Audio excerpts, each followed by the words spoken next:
Hey, and congratulations for making it to the second unit of Prep Academy. That is really incredible. Completing the first unit of Prep is something you should absolutely be proud of, and moving into the second unit is exciting and I believe will be rewarding to you. The materials in Unit 2 are incredibly practical for your professional life, and I believe that when you finish, you'll have a better understanding of workplace etiquette and workplace documents.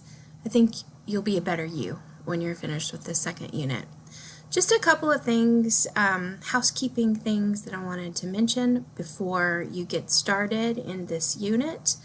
Remember that when you start on the home page, which is where we are now, you should always, scroll to the bottom and see who your instructors are, read about us, and then come up here under course materials. Remember that you want to work through Prep Academy in order. It's very important. If you click on the overview, you will see where we are right now. You've done Unit 1, you've got a check mark next to it, yay.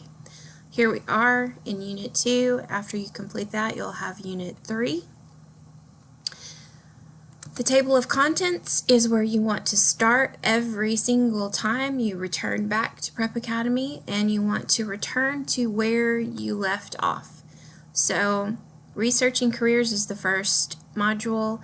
You're going to scroll down and remember that your task is to click on each assignment. You want to turn those dots into check marks by involving yourself with each assignment, and if it's a video, watching it all the way through. If it's a reading assignment, then reading it.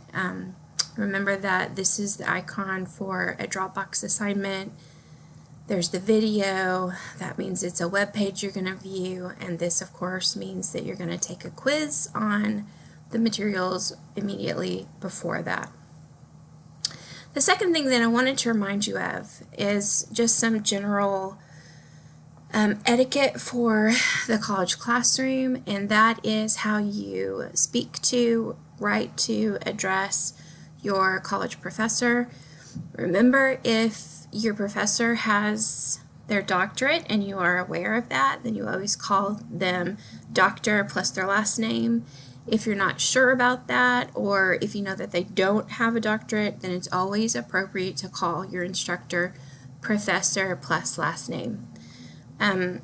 We do not call our instructors in college Mr. or Mrs. That's something that you want to try to get out of your head, because professor is appropriate and doctor is appropriate if your instructor has their PhD or their EDD.